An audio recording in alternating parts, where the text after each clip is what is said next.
Material science and structures, polymers and paints. Right, during this lecture I'll be talking about the main properties of polymers and then rounding off by talking about paints. First of all, an introduction to polymers. It's made of carbon and hydrogen. It's very low density.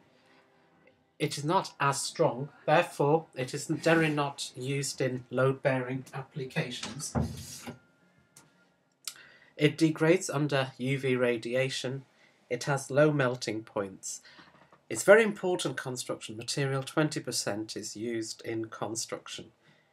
One of its drawbacks is that it's got very poor fire resistance. It acts as fuel in fire. Right, first of all, some examples. The most common example in construction is polyvinyl chloride, used as pipes, as for example rainwater materials, waste and sewage, electrical sheathing, cladding, windows frames and doors, and flooring applications. Now, how are polymers formed? Let's assume polyethylene. We've got the equation C2H4. If we heat it to a high temperature with a catalyst, we get the polymer. So it's C2H4 multiplied many times. The chains can vary in length, hence we can get either low density or high density polyethylene. And the structure inside is a bit like a bowl of spaghetti. Therefore, because the chains or spaghetti are flexible to move, polymers are flexible materials. Illustration of polymer buckets there. These are made from polyethylene. The polymers are categorized into three groups: thermoplastics, thermosets, and elastomers. Let's take a look at each one individually. Thermoplastics. These soften when heated and stiffen when cooled. It's called a reversible process. And they have a spaghetti-like structure. There are no knots in the spaghetti, so they are totally independent of one another. It's very ductile and workable, and these polymers are the ones that are recycled. Examples are polyethylene. These are used in damp-proof coursing and vapour barrier systems, UPVC frames and doors, nylon, polystyrene and polycarbonate. So here are some illustrations of the use of thermoplastics in construction.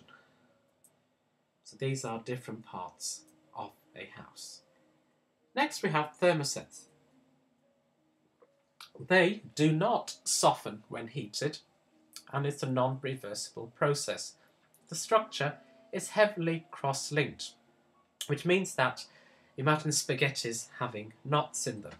Their properties are that it's rigid and it's hard. It's not ductile. In other words, it is strong and brittle. And it is also wear resistant. Examples of thermosets are melamine, kitchen work surfaces, and urea formaldehyde. These are used as electric switch plates and sockets all around the house. So illustrations of melamine kitchen worktops and polymer switch plates and sockets. Third group are known as elastomers. It's completely elastic, however, it cannot be plastically deformed. Its structure is a bit like a spring, like helically wound carbon atoms. And the good thing is that they can extend elastically by over 300%.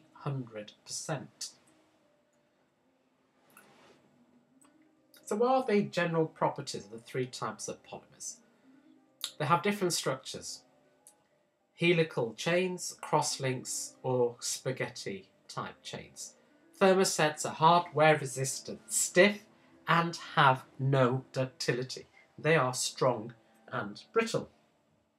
Thermoplastics, on the other hand, deform elastically, yields, and then deforms plastically. So with over 300% elongation for nylon. The following figure summarises the stress-strain characteristics. There's figure 4 of the handout, and we can see these are the stress-strain plots for the 3 different types of polymers. And it is very important that you know this. We can see thermosets and elastomers are brittle materials. Thermoplastic is the only ductile polymer.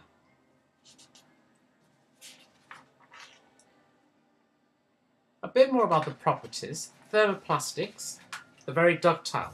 Therefore, they can be easily shaped into complex shapes.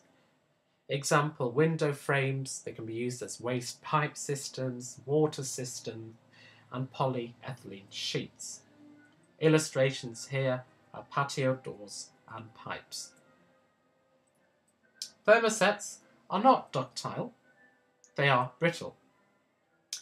They have to be shaped and made in one operation. We cannot then change the shape.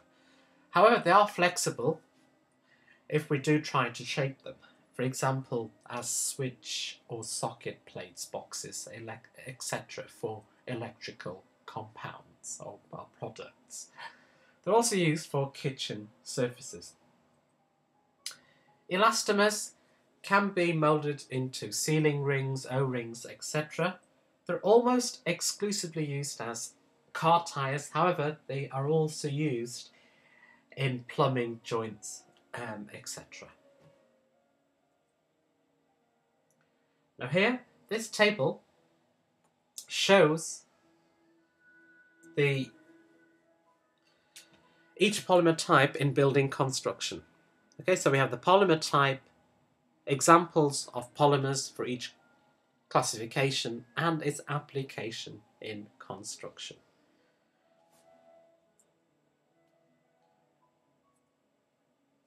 Okay, next we have the family of polymers. You don't need to know this, but it's very helpful to appreciate how the family tree of polymers are developed.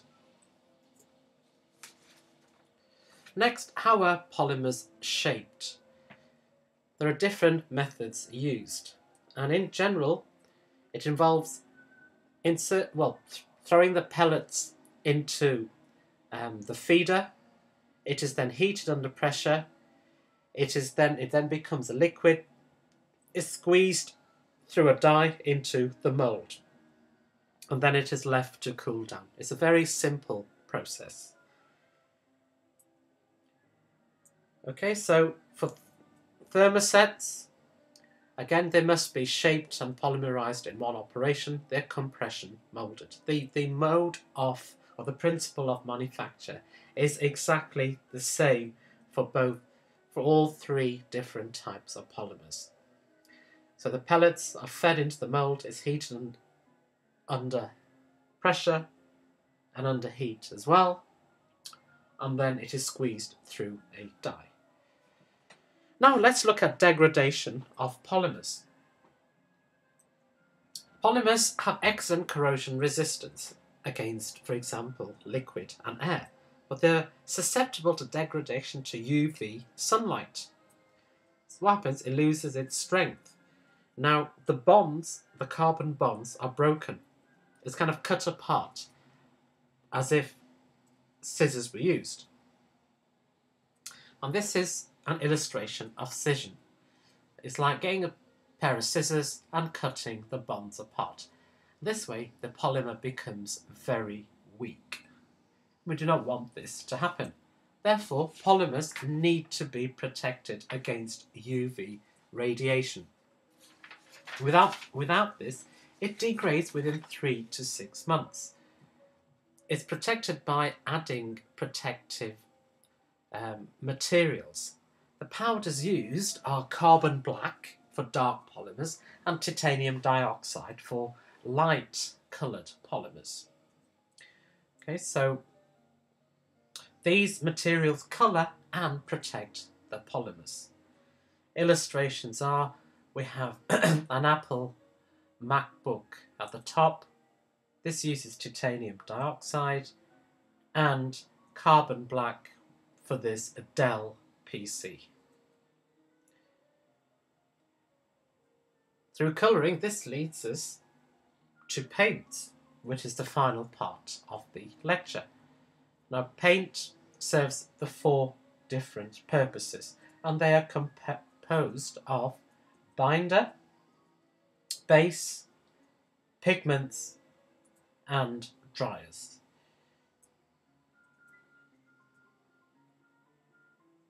There are 3 stages in a painting scheme: primer, undercoat, and finishing or top coat. For a primer, it must adhere well to the substrate, provide corrosion protection, provide good base for undercoat, and these systems are shown in Table 3. These are the different types of primers. We'll see for timber, plaster and masonry, ferrous and non-ferrous metals. Next to the undercoat, it provides a smooth surface, provides good covering power, provides good adhesion for finishing coat. It contains a large amount of pigment for good coverage and is based on resins and emulsions. However, a top coat is required. Top coat, its function must provide durable decorative layer, typically gloss, silk or matte. Is based on different types of oils, and we can get either a matte or a silk finish. Many different special paints exist. For example, rubber paints, heat-resistant paints, flame retardant paints, intumescent coatings, enamel paints, masonry, water and epoxy.